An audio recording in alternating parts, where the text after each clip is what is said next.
A revolução contra o Ocidente contava com forças ocultas que operavam nas sombras.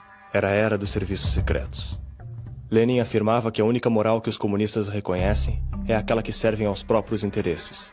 Essa visão permitiu que a União Soviética fizesse da mentira a sua política pública número 1. A mentira ganhou forma na propaganda e na tática da desinformação. A desinformação é uma mentira, não contada pelo mentiroso, mas por outra fonte, uma fonte legítima, em que a vítima da mentira confia. Essa tática não apenas dificulta o discernimento da realidade, mas também faz com que a mentira tenha uma vida própria, até que, repetida muitas vezes, torna-se parte da história. Se durante a Guerra do Vietnã, um jornal da União Soviética veiculasse uma matéria dizendo que os americanos cometeram atrocidades contra o povo vietnamita, o Ocidente poderia reconhecer isso como uma mentira, ou propaganda anti-americana em função da Guerra Fria. Já se um soldado americano contar a mesma história para um jornal de seu país, a credibilidade é muito maior. Desde o final da Segunda Guerra Mundial, a desinformação soviética é a arma secreta mais efetiva na sua batalha contra a sociedade ocidental. Depois da morte de Stalin em 1953, os líderes soviéticos optam pela fusão de várias polícias em uma só. O Serviço Secreto de Espionagem, a Contra-Espionagem e a Polícia Secreta se uniu na organização que ficou conhecida pela sigla KGB. A KGB tinha a carta branca do governo para ser a própria lei, obtendo as informações que quisessem pelos meios que fossem necessários. Era o serviço de inteligência e segurança mais completo do mundo, contendo fichas e registros de políticos, acadêmicos e artistas do mundo inteiro. Elas tinham um domínio total sobre as biografias, as vidas, as atividades e evidentemente, as posições políticas e ideológicas de cada um dos integrantes dessa grande estrutura. Estes agentes também se dedicavam a influenciar a política, divulgando material pró-comunista, incitando a formação de guerrilhas, protestos e revoluções. Nas décadas seguintes, em quase todas as eleições dos 4 cantos do mundo, a União Soviética e a inteligência americana estariam envolvidos com partidos opostos. O sucessor de Stalin, Nikita Khrushchev, usa a KGB como frente de batalha na Guerra Fria. Khrushchev se torna um forte militante anti-americano. Em uma reunião da ONU, afirmou que ele iria enterrar os Estados Unidos. Na luta por influência global, os países de terceiro mundo também viraram alvo de operações dos serviços secretos soviéticos. O final da Segunda Guerra leva a uma mudança da estrutura geopolítica, dando origem a novos estados nacionais por todo o globo. O mapa-mundi passa a ser o campo de batalha, onde americanos e soviéticos medem forças e buscam influência sobre o resto do mundo.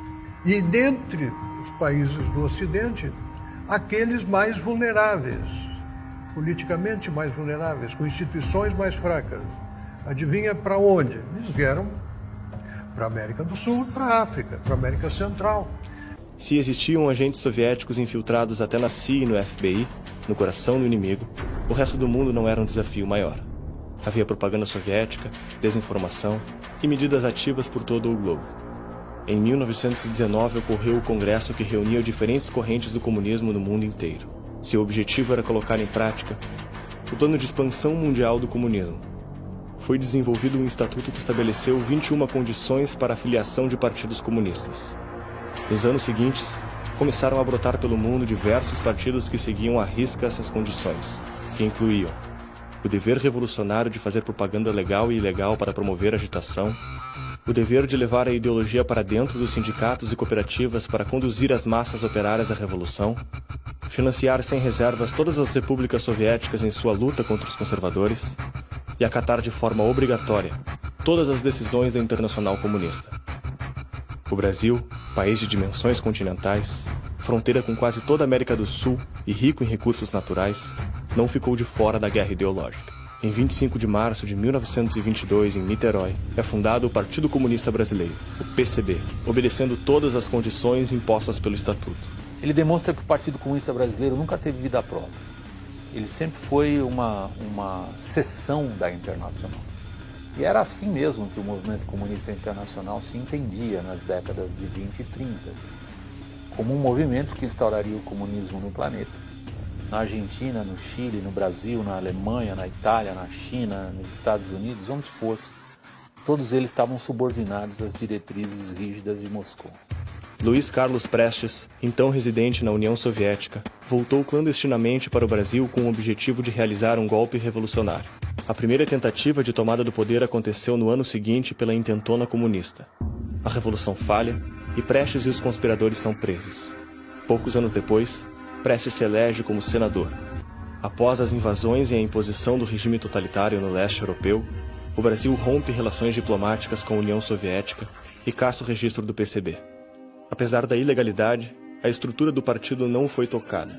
Jornais, assim como livros e publicações, corriam livremente. O PCB entrou para a ilegalidade no papel, mas permaneceu na legalidade de fato.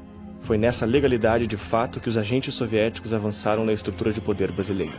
A conspiração para transformar o Brasil em uma república socialista contava agora com ajuda internacional. O que se sabe sobre as ações das polícias secretas soviéticas é apenas uma peça de um grande quebra-cabeça.